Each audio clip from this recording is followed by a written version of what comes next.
বাবা কই গেলেন, আমার দাদা কই গেলেন, আমার চাচা মামা ফুফা খালুরা কই গেলেন, কই গেলেন। আমার জ্যাঠারে আমি এক সপ্তাহ আগে দেখা গেছি, এক সপ্তাহ পরে দেখছি জ্যাঠা নাই। জ্যাঠার জানাজা আমি পড়াইছি, জানাজার আগে আমি জ্যাঠার কবরের দিকে তাকাইছি, কবর তখন খালি, কবরে তখনও রাখে নাই আমার জ্যাঠাকে। আমি আমার বাড়ির কবর তো কবরের দিকে তাকায় দেখা কিছুক্ষণ তাকায় থাকছি, আর আমি মনে হয় যেন শুনতেছি যে কবর আমারে বলে, আনিস আমার থেকে কয়টা মাটি আমি তোমার জ্যাঠারে বানাইতে দিছিলাম, আজ আমার মাটি আমি নিয়ে নিলাম।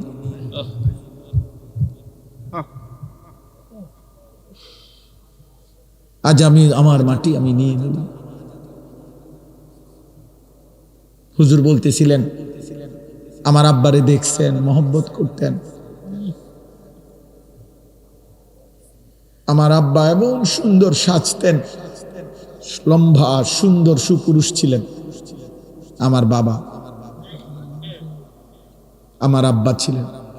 শুক্রবার দিন জুমার নামাজের জন্য আমার আব্বা যখন সাজতেন, আমারও মনে আছে, আমি মনে ভাবতাম যে আব্বা যেন নতুন জামাইয়ের মতো এত সুন্দর পাগড়ি মাথায় দিত, সুরমা লাগাইতো চোখে, আতর লাগাইতো, বাবা পাঞ্জাবি সব কিছু ধোয়া ইস্তারি করা গাও দিত, মানে বাদশার মতো বাবা সাজত। আমার সেই সুন্দর বাবা, সাজগোজওয়ালা বাবা। তা আমি জানি না এখন বাপ আমার কবরে কেমন আছে। হযরত ওমর ইবনে আব্দুল আজিজ রাহমাতুল্লাহ আলাইহি তিনি কবরস্থানে দাঁড়িয়ে বলতেন, হে কবর, মাজা ফাআলতা বিল আহিব্বা। এটা দোস্ত ওমর ইবনে আব্দুল আজিজের কওল। আমার এই দোস্ত নুরুল আলম ওই শুনতে চায় ওমর ইবনে আব্দুল আজিজের নাম, আমি এই জন্য শুনাইলাম। ওমর ইবনে আব্দুল আজিজ কবরের সামনে দাঁড়িয়ে বলতেন, হে কবর, বলো না তুমি আমার স্বজনদের সাথে কি করেছ? আইনাল আহবাব, আমার বন্ধুরা কোথায়, আমার আপনজনরা কোথায়? আইনাল আসদিকা, আমার বন্ধুরা কোথায়? আইনাল জুল্লাস, আমি যাদের সাথে বসতাম তারা কোথায়? আইনাস সাম্মার, আমি যাদের সাথে রাত জেগে গল্প করতাম আমার সেই আপনজনরা কোথায়? তিনি আবার কাঁদতে কাঁদতে বলতেন যে, হে দুনিয়াবাসী শোনো, কবর আমারে বলতেছে, ওমর ইবনে আব্দুল আজিজ, তোর চাচা মামা ফুফা, তোর স্বজন, তোর বন্ধুদেরকে আমি মাটি একটা একটা করে অঙ্গ, হাত পাও চোখ নাক কান খুলে খুলে ফেলছি, আমার মাটি আমার সাথে আমি মিশায় ফেলছি।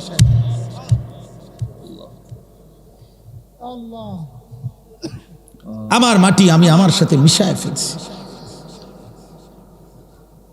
দোস্ত আমার, বন্ধু আমার, প্রিয় নওজোয়ান, তুমিও থাকবা না আমিও থাকবো না, তুমিও থাকবা না আমিও থাকবা না।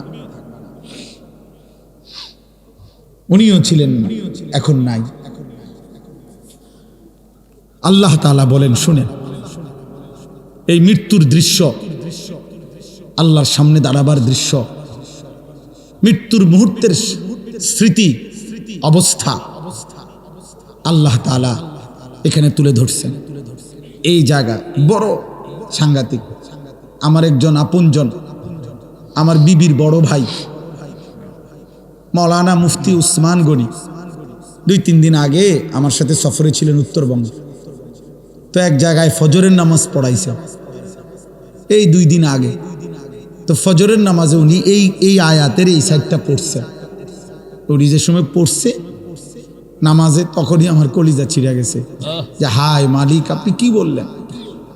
ওইখান থেকে এটা মনে হয়েছে যে আমি আপনাদেরকে শুনাই।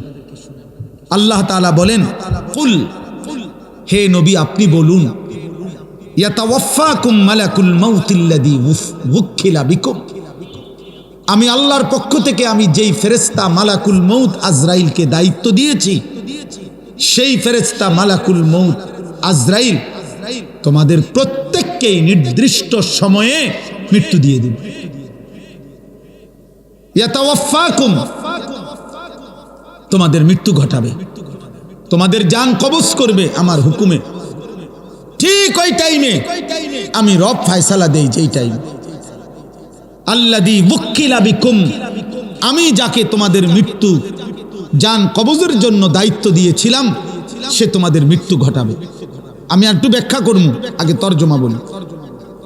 সুম্মা ইলা রাব্বিকুম তুরজাউন, প্রতিটা মৃত্যুর পরে মালাকুল মউত আজরাইল জান কবজের পরে এরপরে কি হবে আল্লাহ বলেন, অতঃপর তোমরা সকলেই একমাত্র শুধুমাত্র আমি আল্লাহর কাছেই ফিরে আসবে।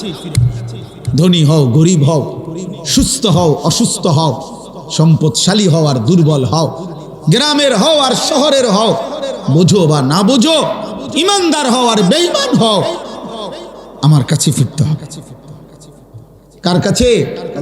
সুম্মা ইলা রাব্বিকুম তুরজাউন। বুঝিও না, যেমন এই ঘুম, এটা আল্লাহর মাখলুক, এটা আল্লাহ তাআলার মাখলুক। ওয়া জাআলনান নাহার, আল্লাহ বলেন আমি দিন বানিয়েছি, এটা আল্লাহর মাখলুক। ওয়া জাআলনাল লাইলা, আমি আল্লাহ রাত বানিয়েছি, তাহলে এটা আল্লাহর মাখলুক। ওয়া আন্নাহু হুয়া আদহাকা, আল্লাহ বলেন তিনি হাসান, এ হাসি এটা আল্লাহ তাআলার মাখলুক। ও আবকা, আল্লাহ কাঁদান, এটা আল্লাহর মাখলুক।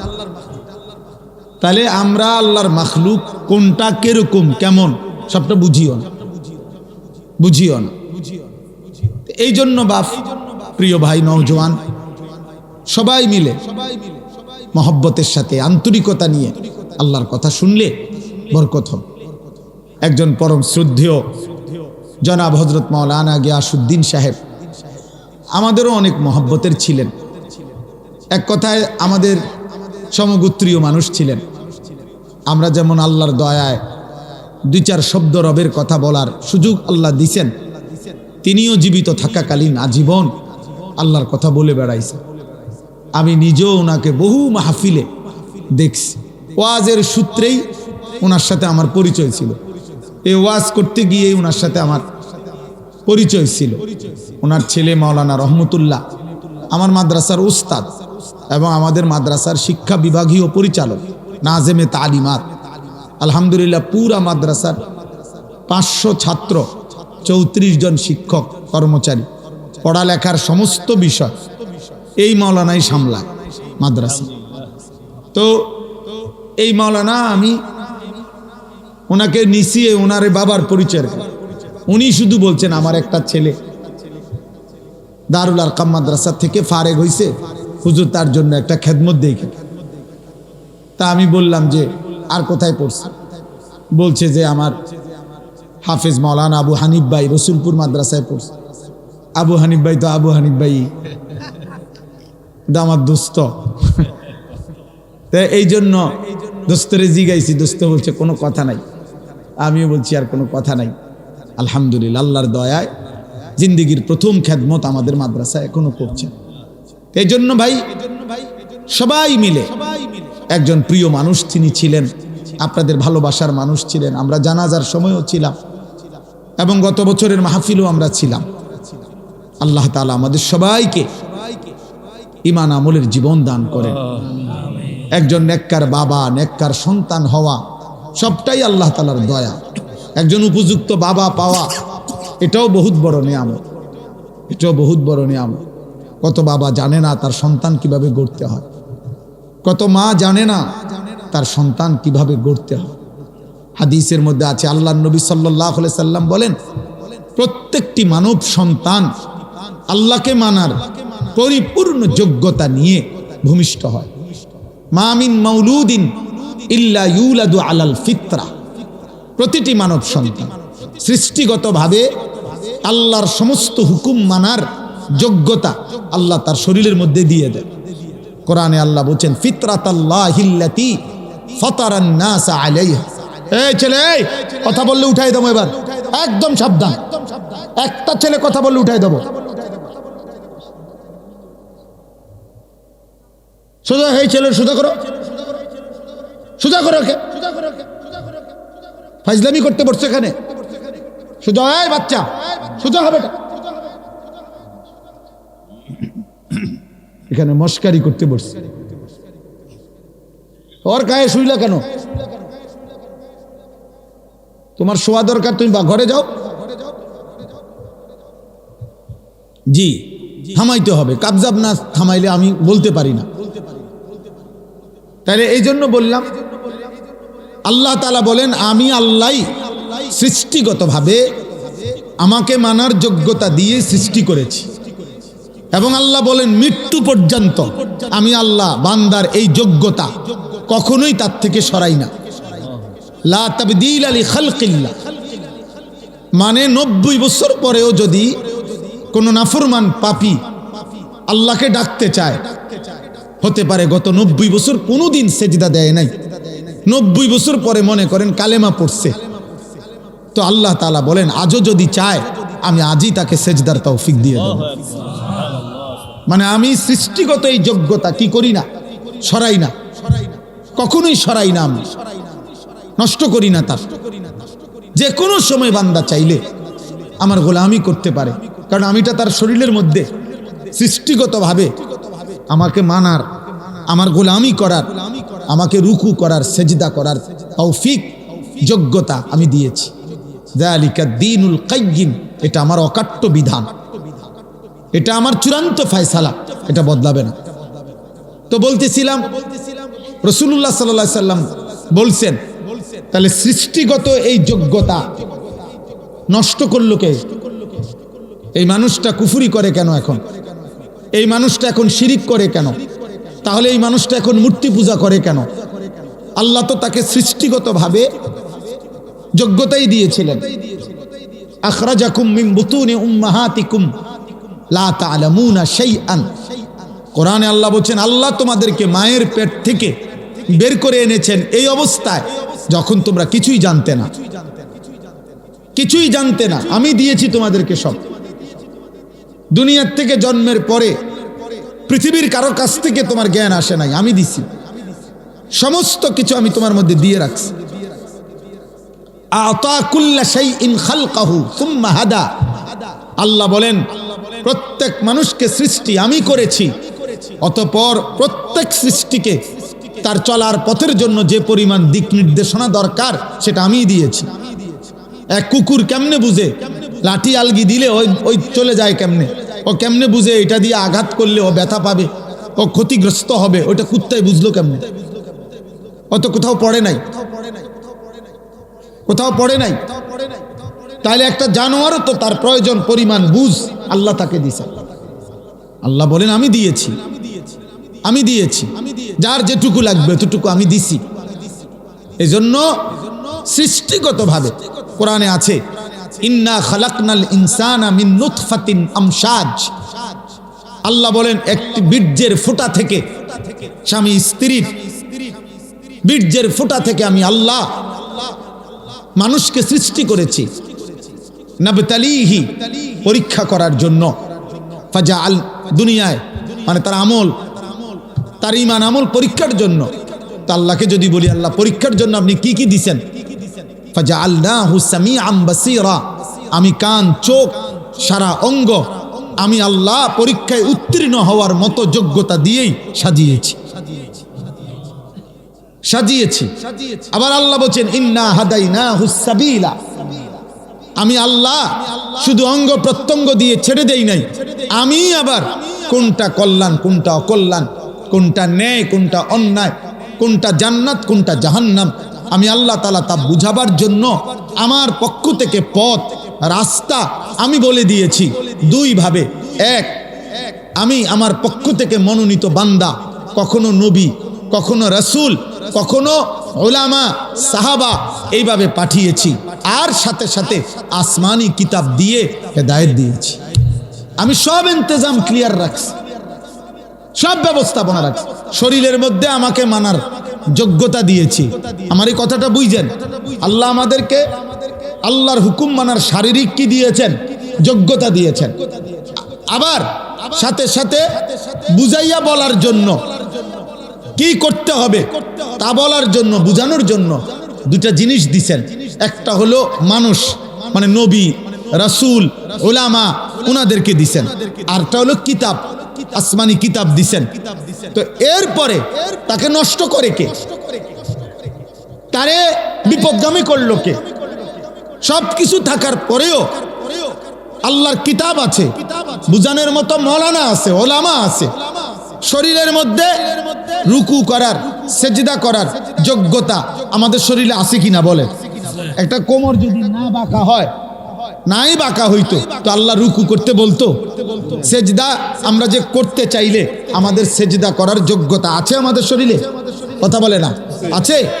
আছে, অবশ্যই আছে। কিন্তু একটা কুকুরকে বলেন, একটা ছাগলকে বলেন যে তাকবীরে তাহরিমা বাঁধো, বলে সম্ভব? তার জন্য তার মধ্যে সৃষ্টিগত এই যোগ্যতা আছে। একটা গাছকে বলেন যে তুমি রুকু করো, তার মধ্যে এই যোগ্যতা আছে? নাই। আমাদের মধ্যে আল্লাহ তাআলা সৃষ্টিগতভাবে যোগ্যতা দিয়েছেন, বুঝাইয়া বলার জন্য নবী রাসূল উলামা দিয়েছেন, বুঝবার মতো কিতাব দিয়েছেন। অতঃপর তাকে নষ্ট করে কে? তে যারা যারা তাকে নষ্ট করে এর মধ্যে অন্যতম একটা হলো বাবা মা। এই কথাটা বলার জন্য বলছি। আরো আছে নফস, শয়তান, অসৎ বন্ধু, কিন্তু একটা হলো পিতামাতা। নবীজি বলছেন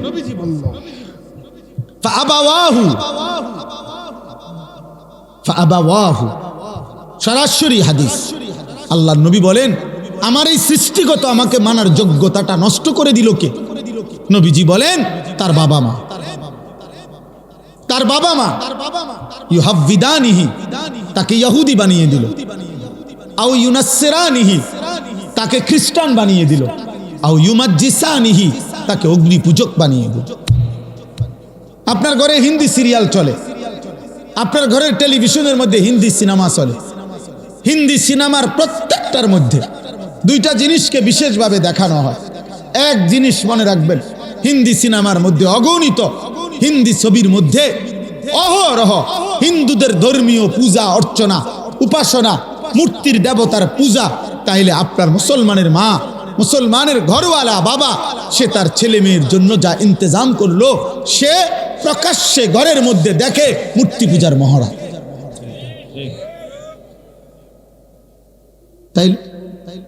তাইলে আপনি তাকে দেখাইলেন, ওই বাচ্চা বুঝ হওয়ার পর থেকে দেখলো যে সে আপনি সিগারেট খান, প্রতি মুহূর্তে আপনার মুখের সামনে দিয়ে ধোঁয়া বাইর হয়, আগুন বাইর হয়, আপনার বিড়ি সিগারেটের প্রত্যেকটার মধ্যে মুখে আপনার আগুন থাকে। তো বাচ্চা দেখে আগুন হইল আমার বাবার ধর্ম, আমার বাবার ধর্ম, আমার দাদার ধর্ম হইল আগুন, অতএব আমার প্রিয় জিনিস হওয়া উচিত আগুন। তো আগুন এটা প্রতীক, এটা তো মূর্তি পূজক, আগুন পূজারীর, এটা তো ইমানদারের প্রতীক হইতে পারে। আপনি সন্তানকে কি শিখাইলেন? আপনি কি শিখাইলেন বলেন? তাইলে এই জন্য এটা বোঝা উচিত, পিতা মাতার খামখেয়ালি আহা সন্তান বরবাদ করে। হাসরের ময়দানে, হাসরের ময়দানে ওই মা বাপ, ওই অভিভাবক যাদের কারণে তাদের অনুসারীরা, অনুগতরা, সন্তানরা জাহান্নামী হবে, খোদার কসম তারা যে যার কারণে জাহান্নামী হইছে, যাকে দেখে, যাকে অনুসরণ করে, আল্লাহর কসম সে তাকে ডাক দিবে, আল্লাহকে বলবে আল্লাহ আমার আব্বারে দেখতে চাই, আমার ওই নেতাটারে আমার একটু দরকার, আমার ওই দোস্ত তারে আমার একটু দরকার, আমার মাকে আমার একটু দরকার। আমি নিজ চোখে দেখছি, আমার এই দুই চোখে দেখছি, মাজারে রাস্তার থেকে দাঁড়াইয়া আমি দেখছি মহিলা তার 6 বছরের বা 8 বছরের বাচ্চাটাকে সাথে নিয়ে মাজারের মধ্যে সেজদা দিতেছে। মহিলা বাচ্চাটা দিতে চায় না, মহিলা এমনি মাথাটা জাঁতা দিয়া, চাপ দিয়া বাচ্চাটাকে সেজদা করাইছে। হায় মা, তুই কি করলি? তুই মা করলিটা কি? তুই তোর ছেলেটাকে মুশরিক বানায় দিবি? আল্লাহ তাআলা যার রক্তে ঈমান দিছিলেন, যাকে সৃষ্টি লগ্নে আল্লাহ ঈমানের নিয়ামত দিয়ে দিছিলেন, আল্লাহকে মানার, তুই মা তাকে মুশরিক বানায় দিলি। মা কি করলা? মা তুমি ছেলেটাকে কি করলা? তুমি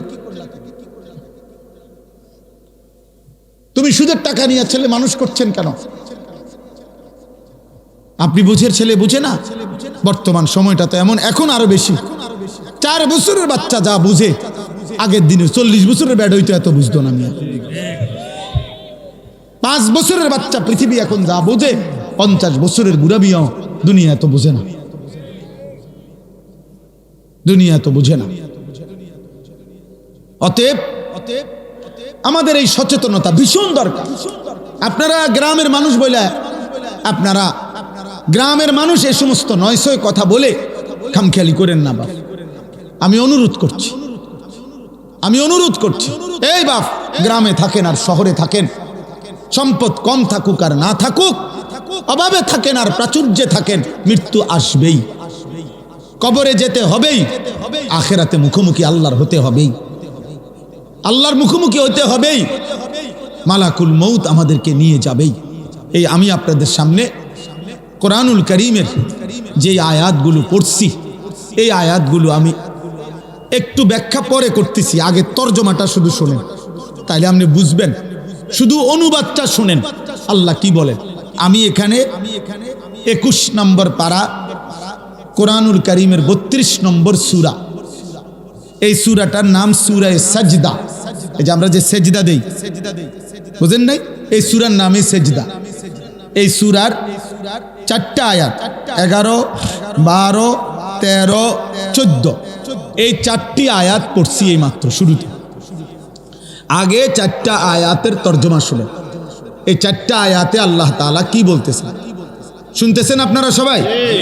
দোস্ত, বুট খাইও না, মাঝখান দিয়ে কেউ বুট বাদাম খাইও না।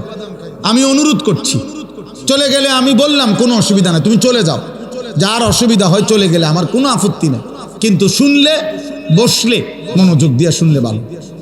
আমি দোস্ত অনুরোধ করলাম, মনোযোগ হইলে ফায়দা হয়, ফায়দা হয়। বক্তার পর বক্তা আনলাম, 3 জন বক্তা, 6 জন বক্তাও, একজন উঠলো আরেকজন নামলো, কেউ হুঙ্কার দিল, কেউ ঝঙ্কার দিল, কেউ টান দিল, কেউ সুর দিল, কারো হাসি দিলে ভাল লাগে, কেউ কানলে ভাল লাগে, কেউ চিৎকার দিলে ভাল লাগে, কেউ উড়ে লাইলে ভাল লাগে।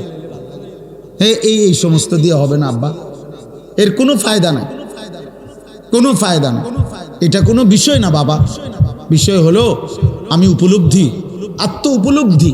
আহা, আমি কে, আমি কি করছি, আমি কোত্থেকে আসলাম, আমার কি করা উচিত, আমি যাব কোথায়, প্রতিনিয়ত মানুষগুলো কই যাচ্ছে, আমার বাবা কই গেলেন, আমার দাদা কই গেলেন,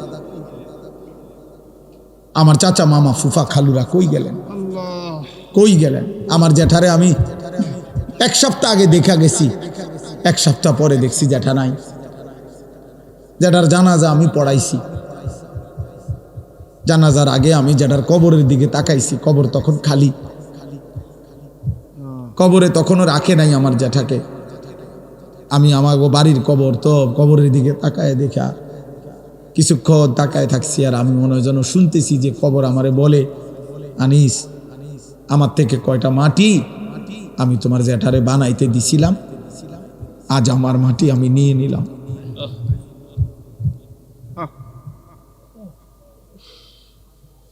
আজ আমি আমার মাটি আমি নিয়ে নিলাম। হুজুর বলতেছিলেন, আমার আব্বারে দেখছেন, মহব্বত করতেন। আমার আব্বা এমন সুন্দর সাজতেন, লম্বা সুন্দর সুপুরুষ ছিলেন। আমার বাবা, আমার আব্বা ছিলেন। শুক্রবার দিন জুমার নামাজের জন্য আমার আব্বা যখন সাজতেন, আমারও মনে আছে, আমি মনে ভাবতাম যে আব্বা যেন নতুন জামাইয়ের মতো, এত সুন্দর পাগড়ি মাথায় দিত, সুরমা লাগাইতো চোখে, আতর লাগাইতো, বাবা পাঞ্জাবি সব কিছু ধোয়া ইস্তারি করা গাও দিত, মানে বাদশার মতো বাবা সাজত। আমার সেই সুন্দর বাবা, সাজগোজওয়ালা বাবা। তা আমি জানি না এখন বাপ আমার কবরে কেমন আছে। হযরত ওমর ইবনে আব্দুল আজিজ রাহমাতুল্লাহি আলাইহি তিনি কবরস্থানে দাঁড়িয়ে বলতেন, হে কবর, মাজা ফাআলতা বিল আহিব্বা। এটা দোস্ত ওমর ইবনে আব্দুল আজিজের কওল। আমার এই দোস্ত নুরুল আলম ওই শুনতে চায় ওমর ইবনে আব্দুল আজিজের নাম, আমি এই জন্য শুনাইলাম। ওমর ইবনে আব্দুল আজিজ কবরের সামনে দাঁড়িয়ে বলতেন, হে কবর, বলো না তুমি আমার স্বজনদের সাথে কি করেছো? আইনাল আহবাব, আমার বন্ধুরা কোথায়, আমার আপনজনরা কোথায়? আইনাল আসদিকা, আমার বন্ধুরা কোথায়? আইনাল জুল্লাস, আমি যাদের সাথে বসতাম তারা কোথায়? আইনাস সাম্মার, আমি যাদের সাথে রাত জেগে গল্প করতাম আমার সেই আপনজনরা কোথায়? তিনি আবার কানতে কানতে বলতেন যে, হে দুনিয়াবাসী শোনো, কবর আমারে বলতেছে, ওমর ইবনে আব্দুল আজিজ, তোর চাচা মামা ফুফা তোর স্বজন তোর বন্ধুদেরকে আমি মাটি একটা একটা করে অঙ্গ, হাত পাও চোখ নাক কান খুলে খুলে ফেলছি, আমার মাটি আমার সাথে আমি মিশায় ফেলছি।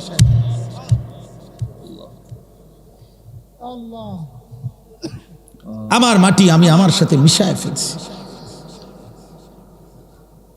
দোস্ত আমার, বন্ধু আমার, প্রিয় নওজোয়ান, তুমিও থাকবা না আমিও থাকবো না, তুমিও থাকবা না আমিও থাকবা না। উনিও ছিলেন না, এখন নাই। আল্লাহ তাআলা বলেন, শুনেন, এই মৃত্যুর দৃশ্য, আল্লাহর সামনে দাঁড়াবার দৃশ্য, মৃত্যুর মুহূর্তের স্মৃতি অবস্থা আল্লাহ তাআলা এখানে তুলে ধরছেন। এই জায়গা বড় সাংঘাতিক। আমার একজন আপনজন, আমার বিবির বড় ভাই মাওলানা মুফতি উসমান গনি 2-3 দিন আগে আমার সাথে সফরে ছিলেন উত্তরবঙ্গে।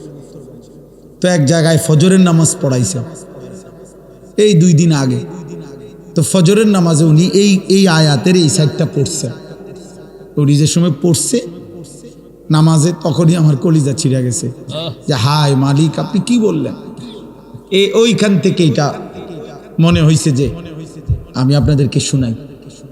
আল্লাহ তাআলা বলেন, কুল, হে নবী আপনি বলুন, ইয়াতাওয়াফাকুম মালাকুল মাউতিল্লাযী ওয়াক্কিলা বিকুম, আমি আল্লাহর পক্ষ থেকে আমি যেই ফেরেশতা মালাকুল মউত আজরাইলকে দায়িত্ব দিয়েছি, সেই ফেরেশতা মালাকুল মউত আজরাইল তোমাদের প্রত্যেককেই নির্দিষ্ট সময়ে মৃত্যু দিয়ে দিবে।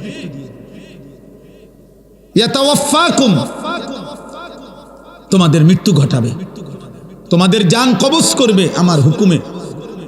ঠিক ওই টাইমে আমি রব ফয়সালা দেই, যেই টাইম আল্লাযী ওয়াক্কিলা বিকুম, আমি যাকে তোমাদের মৃত্যু জান কবজের জন্য দায়িত্ব দিয়েছিলাম সে তোমাদের মৃত্যু ঘটাবে। আমি একটু ব্যাখ্যা করব, আগে তরজমা বলি। সুম্মা ইলা রাব্বিকুম তুরজাউন, প্রতিটা মৃত্যুর পরে মালাকুল মউত আজরাইল জান কবজের পরে এরপরে কি হবে? আল্লাহ বলেন, অতঃপর তোমরা সকলেই একমাত্র শুধুমাত্র আমি আল্লাহর কাছেই ফিরে আসবে। ধনী হও গরিব হও, সুস্থ হও অসুস্থ হও, সম্পদশালী হও আর দুর্বল হও, গ্রামের হও আর শহরের হও, বোঝো বা না বোঝো, ইমানদার হও আর বেঈমান হও, আমার কাছে ফিরতে হবে। কার কাছে? সুম্মা ইলা রাব্বিকুম তুরজাউন। তাহলে 2 কথা বলা হইল। 1, হে নবী আপনি বলে দেন তোমাদের প্রত্যেককে আমি আল্লাহর পক্ষ থেকে নির্ধারণ করা মালাকুল মউত আজরাইল জান কবজ করবে, মৃত্যু দেবে, অতঃপর তোমাদের সকলকেই আমি আল্লাহর কাছে ফিরতে হবে, আসতে হবে। গেল এটা। এবার দ্বিতীয় আয়াত, আল্লাহ তাআলা বলেন, ওয়ালাউ তারা ইযিজ যালিমুনা নাকিসু রুউসিহিম ইনদা রাব্বিহিম। হায় বন্ধু, আপনি যদি সেই দৃশ্যটা একটাবার দেখতেন। আল্লাহ মহব্বত করে নবীকে বলতেছেন, বন্ধু আপনি যদি ওই দৃশ্য দেখতেন, ওয়ালাউ তারা, যদি আপনি দেখতেন, ইযিল মুজরিমুনা, সমস্ত পাপী নাফরমান কাফের মুশরিক মুনাফিক বেঈমান অবাধ্য আল্লাহর দুশমন, আল্লাহর এক এক হুকুমের লঙ্ঘনকারী, নামাজ নাই, বন্দিগি নাই, ঈমান নাই, সেজদা নাই, গোলামি নাই, হালাল হারামের পার্থক্য নাই, চুরি ডাকাতি জিনা ব্যভিচার মদ জুয়া বেপরদিগি বেহায়াপনায় জীবন শেষ করছে যারা, আল্লাহ বলেন আপনি যদি এমন একটা পাপীকে আপনি যদি দেখতেন, না কিছু রুউসিহিম ইনদা রাব্বিহিম, প্রত্যেকেই কিভাবে আমি আল্লাহর সামনে নিজেদের মাথা নুয়ে মাথাটা নিচের দিকে দিয়ে দাঁড়িয়ে আছে, সেদিন আমি আল্লাহর সামনে চোখ তুলে তাকাবে, সেদিন আমি আল্লাহর চোখের দিকে তাকিয়ে একটা প্রশ্নের উত্তর দিবে, সেদিন আমি আল্লাহর মুখোমুখি হলে আমার দিকে চোখ ফিরে দেখবে। খোদার কসম আল্লাহ বলে বান্দা এই সক্ষমতা থাকবে না, এই সক্ষমতা থাকবে না, এই সক্ষমতা থাকবে না। আল্লাহ এবার বলেন তো মাথা নিচের দিকে দিয়ে নাফরমান চোখের পানি ফেলতে ফেলতে বলবে রব্বানা আবসারনা ওয়া সামি'না, আল্লাহ জাহান্নামের দৃশ্য যা দেখার তা তো দেখলাম, যা শুনবার আযাবের ঘোষণা তা তো শুনলাম, ফারজি'না, অতএব মাওলা আপনার কাছে মুখোমুখি হয়ে মাথা নিচের দিকে নামিয়ে অপরাধী হিসাবে স্বীকৃতি দিয়ে আজ শুধু একটা আবদার, আমার একটা বারের জন্য দুনিয়ায় ফেরত দেন, আর একবার আমারে দুনিয়ায় যেতে দেন, না আমাল সালিহান, এবার গেলে সত্যি সত্যি আমি নেক আমল করব, গুনাহ ছাড়ব, সেজদা দেব, আপনার গোলামি করব। কেন? ইন্না মুকিনুন, আজ আমি আখিরাত বিশ্বাস করছি, আজ আমি কবর বিশ্বাস করছি, আজ আমি হাসর বিশ্বাস করছি, আজ আমি জান্নাত জাহান্নাম বিশ্বাস করছি। অতএব আপনি আমারে আরেকবার দুনিয়ায় ফেরত যেতে দেন। আল্লাহ তাআলা এবার তৃতীয় আয়াত আল্লাহ তাআলা বলেন, আল্লাহ জবাব দিবেন ওয়ালাউ শি'না লা আতাইনা কুল্লা নাফসিন হুদাহা।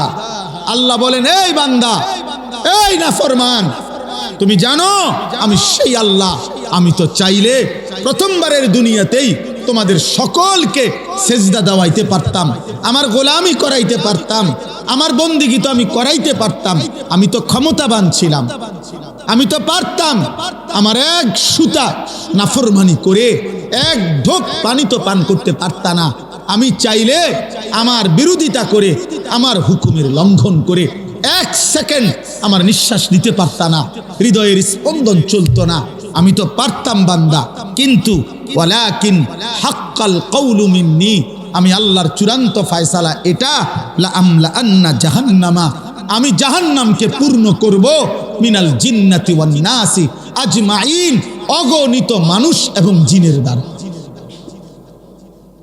অগণিত মানুষ এবং জিনের মাধ্যমে আমি আমার জাহান্নামকে পূর্ণ করে দেব। নাউযুবিল্লাহ, নাউযুবিল্লাহ। আল্লাহ বলছেন এই জন্য আমি তো সকলকে চাইলে দুনিয়াতে, আচ্ছা বলেন আমরা যারা এখানে আছি এক ওয়াক্ত নামাজ পড়ি না, আল্লাহ চাইলে আমাদেরকে নামাজ পড়াইতে পারবে না?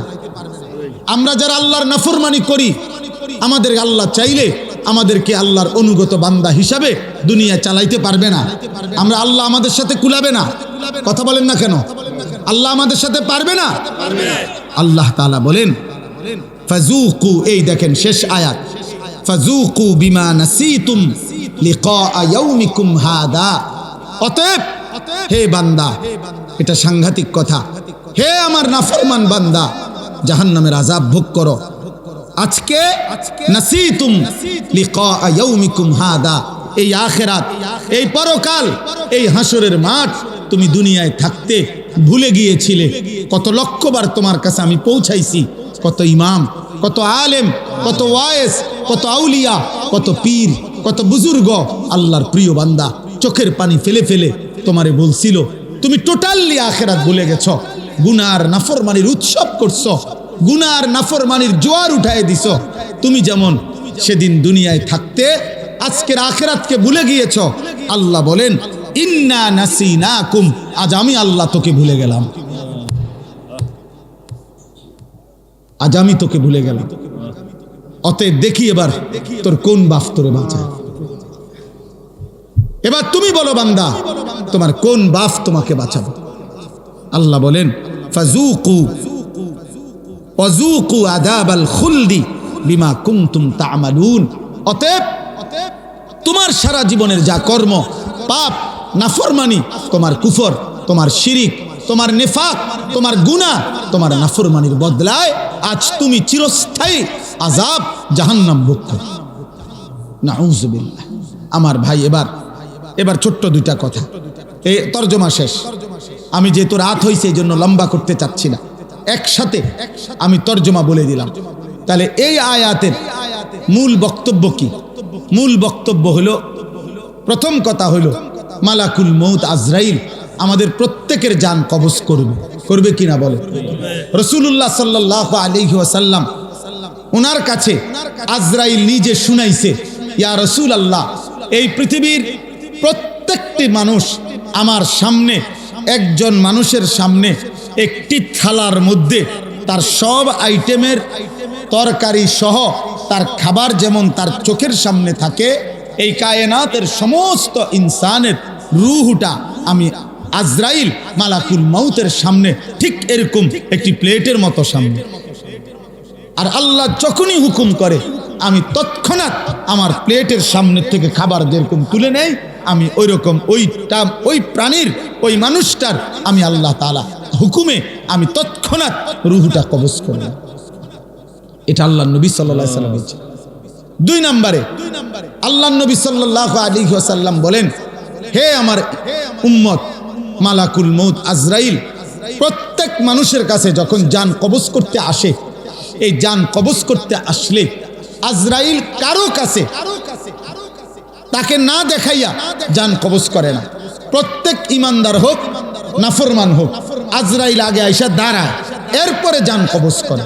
এ দাঁড়াইবার সময় হাদিসের মধ্যে আছে, মালাকুল মউত আজরাইল যখন এসে দাঁড়ায়, তো নাফরমান আর পাপী তার সামনে আজরাইল যখন দাঁড়ায়, এতটা বিভৎস, এতটা কুৎসিত, এতটা জঘন্য, ভয়ানক আগুনের লেলিহান শিখাওয়ালা আকৃতি নিয়ে দাঁড়ায়।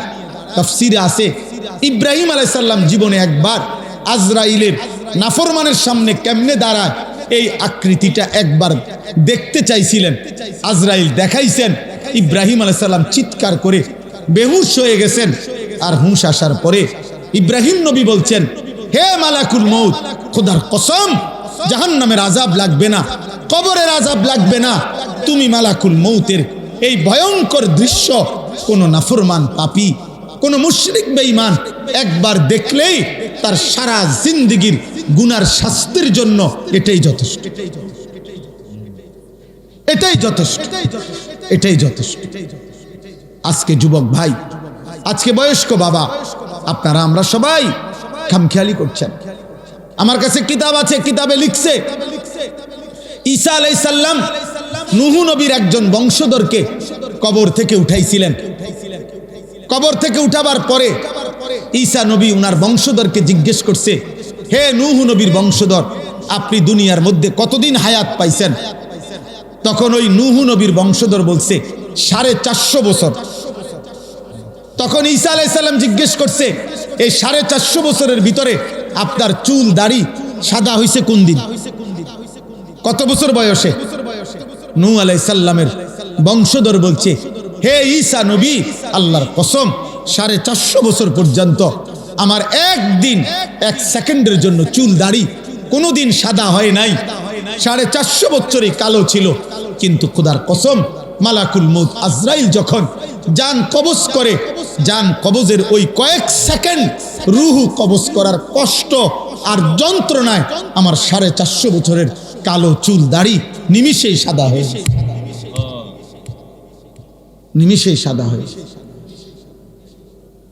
আরো শুনেন আমার দোস্ত, কিতাবের মধ্যে আছে রাসূলুল্লাহ সাল্লাল্লাহু আলাইহি সাল্লামের একজন বিখ্যাত সাহাবী আমর ইবনে আস রাদিয়াল্লাহু তাআলা আনহু, তিনি বলছেন, ওনার সন্তান ওনার মৃত্যুর পূর্ব মুহূর্তে নবীর সাহাবীকে জিজ্ঞেস করছে, আব্বা, এই মুহূর্তে আপনি নবীর একজন মহান সাহাবী, আপনার মৃত্যুর যন্ত্রণা আজরাইলের রূহ কবজ করার পূর্বে কেমন লাগতেছে?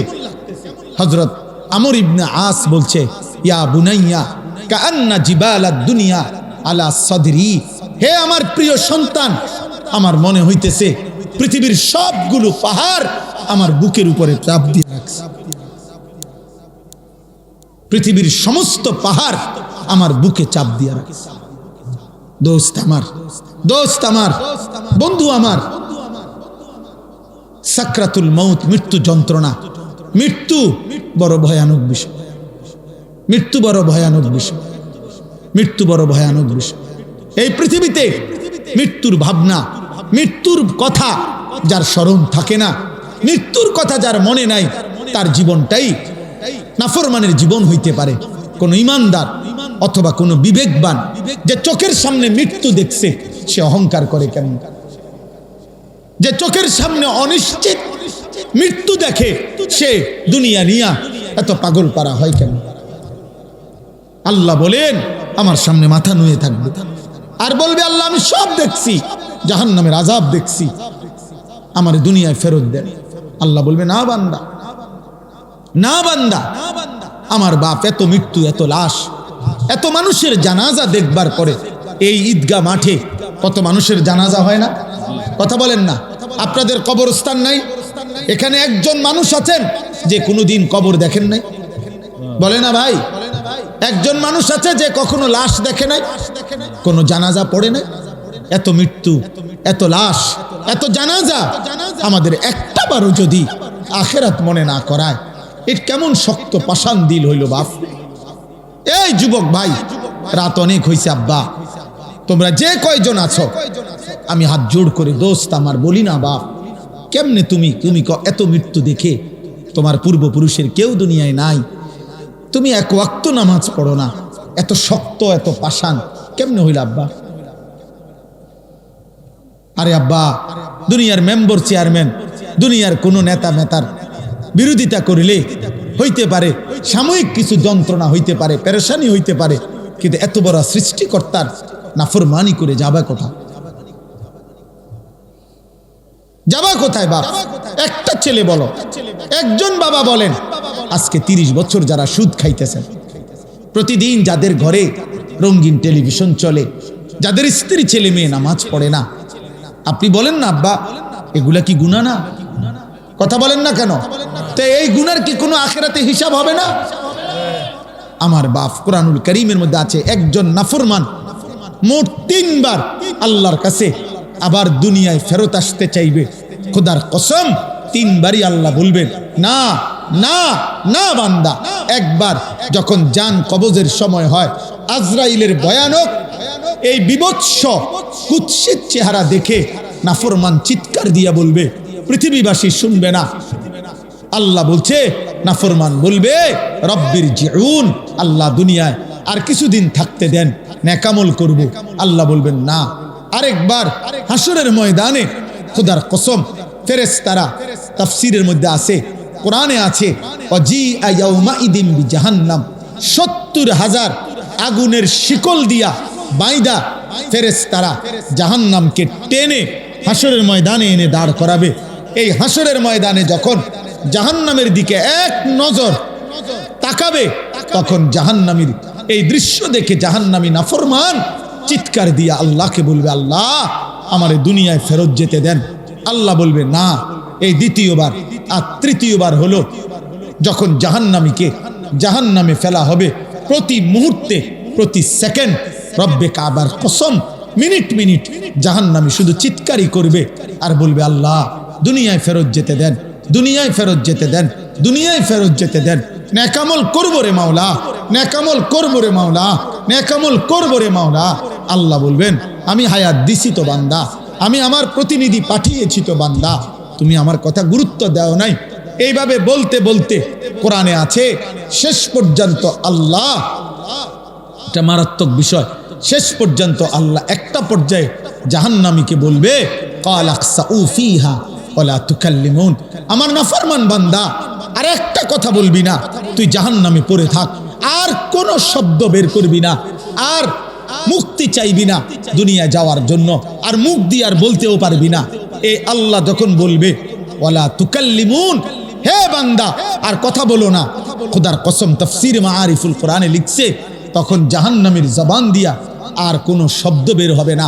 এবার যা বের হবে তা হয় কুকুর নাই তো গাধার বিকট আওয়াজ। জাহান্নামীর জবান থেকে কুত্তার আওয়াজ বের হবে, গাধার আওয়াজ। এই জন্য রাত গভীরে দোস্ত আমার, কবরবাসীদের মৃত্যু, মরহুম মাওলানা সাহেবের মৃত্যু, আর এই আমাদের স্বজনদের মৃত্যু, এই সব মৃত্যুর কথা স্মরণ করে আমাদের এটা উচিত ভাবা। আমাদের গন্তব্য আমাদের আখিরাত, আমাদের গন্তব্য আমাদের কবর, আমাদের গন্তব্যই আমাদের চলে যাওয়া, আমাদের চলে যাওয়া। এই রং তামাশার এই দুনিয়ায় আমরা বেশি বাড়াবাড়ি করছি। দেন সবচেয়ে বড় কথা হইল আমাদের কিশোর যুবক অধিকাংশ নামাজ পড়ছে না, আর আমাদের বাপ চাচা দাদা মা, আমাদের অভিভাবকরা অধিকাংশই ছেলে মেয়ে বউ বাচ্চার ইমান আমল নামাজ, ওদের হালাল হারাম পাক নাফাক এটা নিয়ে কোনো যত্নবান নাই।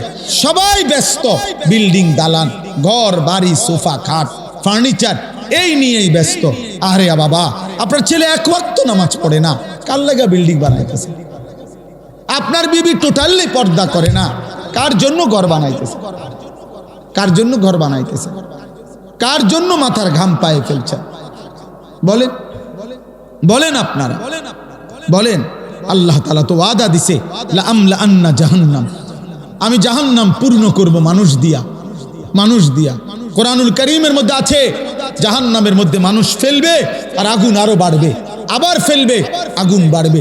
একটা পর্যায়ে মহান আল্লাহ জিজ্ঞেস করবে, হালিম তালাতি, হে জাহান্নাম পূর্ণ হইছিনি তোমার জাহান্নাম? ওয়া তাকুলু হাল মিন মাজিদ, জাহান্নাম কেবল বলবে, আয় মাওলা আরো চাই, আরো চাই, আরো দেন, আরো দেন, আরো দেন, আরো দেন, আরো দেন। আবারও ফেলবে ফেরেশতা জাহান্নামের মধ্যে মানুষকে, আর জাহান্নাম বলবে হাল মিন মাজিদ, এই রব আরো চাই, আমার জায়গা আরো খালি, আরো খালি, আরো খালি। হাদিসের মধ্যে আছে মহান আল্লাহ তার কুদরতি পাবে, আল্লাহ তাআলা সর্বশেষ আল্লাহ থামাবে, হে জাহান্নাম এবার থাম।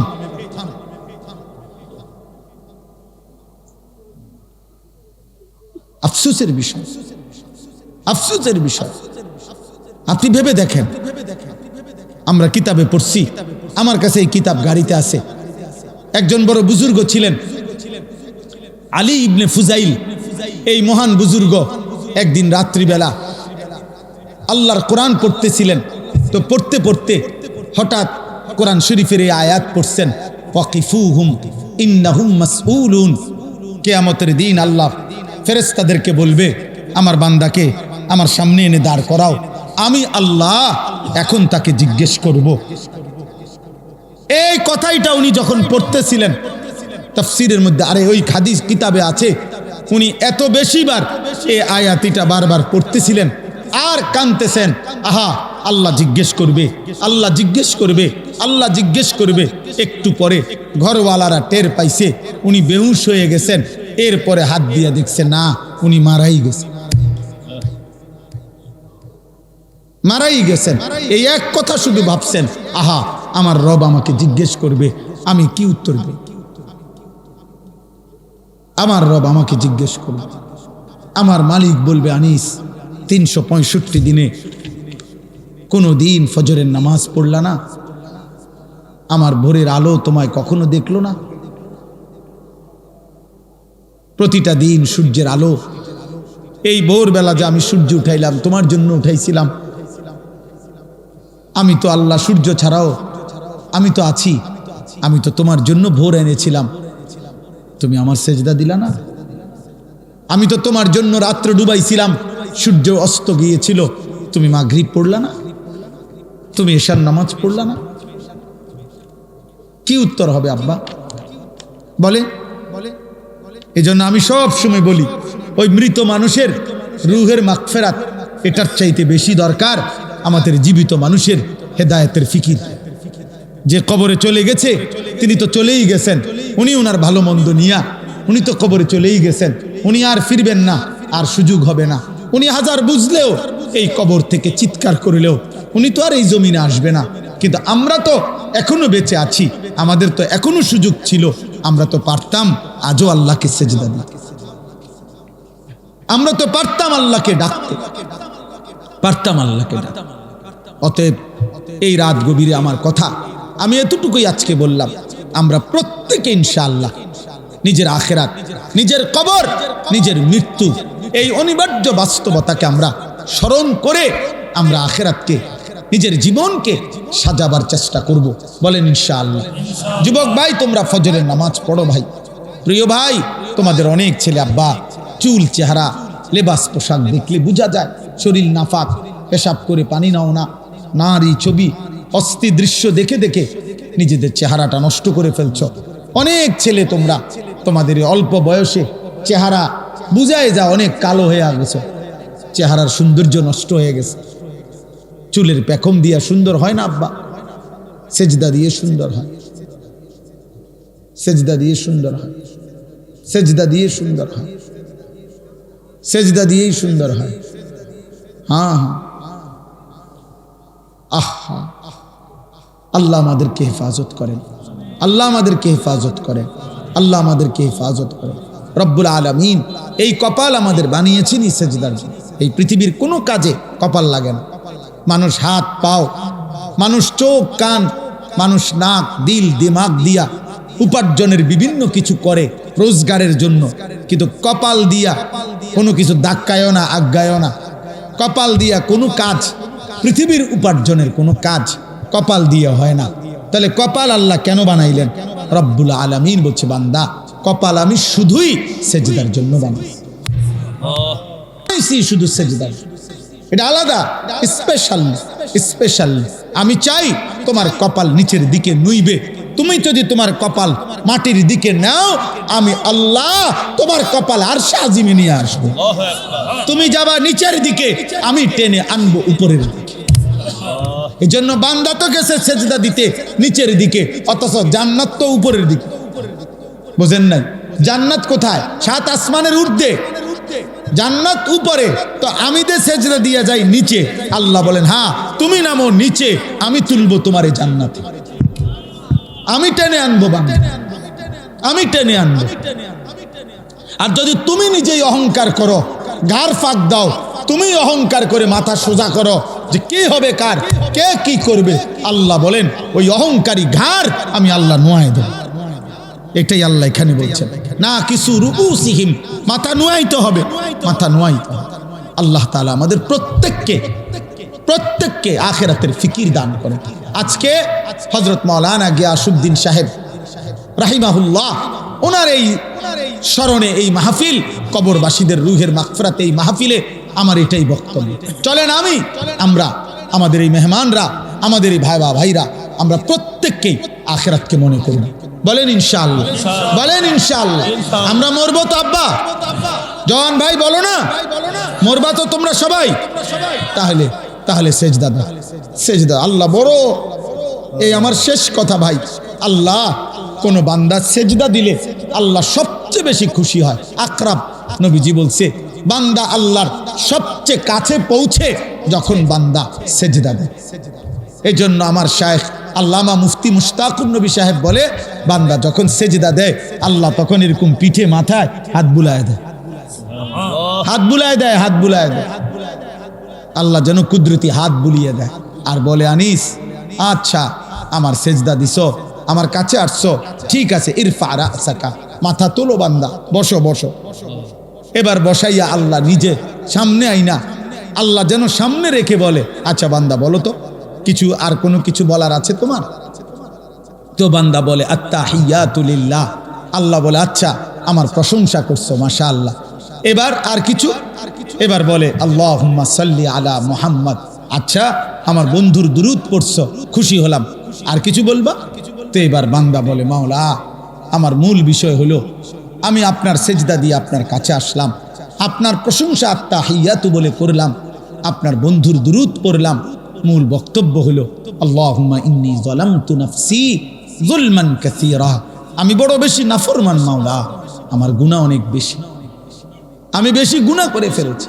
ওয়ালা ইয়াগফিরুয যুনুবা ইল্লা আনতা, এই শব্দের অর্থ হলো আল্লাহ আপনি ছাড়া মাফ করার কেউ নাই। তাহলে আপনি, এ কথা মানুষ বলে সামনে মুখোমুখি ব্যক্তিকে, সামনের জনকে বলে আপনি।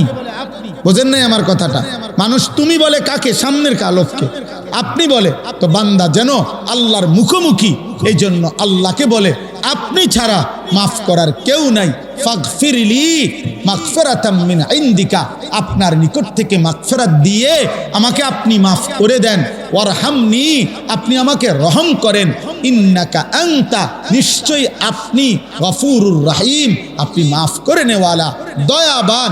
আল্লাহ বলে বান্দা এত কিছু বলে সেজদা দিয়ে আমার প্রশংসা করে আমার বন্ধুর দোয়া দুরূদ শরীফ পড়ে আমার মুখোমুখি একদম মুখোমুখি থেকে তুমি যখন মাফ চাইছো, এমন মালিক আমি ফিরাইয়া দেই কেমনে? যা বান্দা মাফ। কি বললেন? আল্লাহু আকবার। তো এই জন্যই এখন কি কইলো দোস্তে? আল্লাহু আকবার কইলো। তো এই জন্য নবী শিখাইছে এটা, যে নামাজি যেন কল্পনা করা উচিত যে আমি যখন পড়লাম ইন্নাকা আনতাল গফুরুর রহিম, এই সালাম ফিরাইবার পর্যন্ত, তো আল্লাহ যেন বলল যা মাফ করে দিলাম। এবার নামাজি সালাম ফিরাইয়াই যেন বলে উঠলো, এটাই সুন্নত, আল্লাহু আকবার বলা। অর্থাৎ এ কথা বলা যে আল্লাহ বড়, এই দুনিয়াবাসী আমার মালিক আমারে মাফ করে দিছে রে। এই জন্য সালাম ফিরাইয়া একবার কি বলে? আল্লাহু আকবার, আমার মালিক বড়, মালিক আমারে মাফ করে দিছে।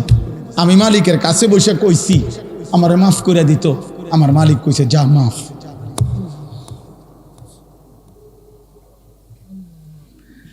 এজন্য আল্লাহ নবী সাল্লাল্লাহু আলাইহি ওয়াসাল্লাম বলছেন ইয়ামহুল্লাহু বিহিন্নাল খাতায়া, 5 ওয়াক্ত নামাজের বদলায় আল্লাহ তাআলা বান্দার সমস্ত গুনাহ মাফ করে দেন, সব গুনাহ। চলো বাবা ইনশাআল্লাহ সেজদা করব তো ইনশাআল্লাহ, নামাজ পড়ব তো ইনশাআল্লাহ। আল্লাহ তৌফিক দেন, আল্লাহ কবুল করেন। আল্লাহ তাআলা আমাদেরকে ঈমান আমলের দৌলত দান করেন। আল্লাহ তাআলা হুজুরের কবর, এলাকার সমস্ত কবর আল্লাহ তাআলা নূরে নূরে ভরপুর করে দেন, আমিন। হুজুর দোয়া করে দেন। এখান দিয়ে একটু ধাক্কা দিয়ে দেন, আস্তে সাবধান। এদিকে ধরেন ভাই, আপনার নাম নেই, আপনার মুরব্বী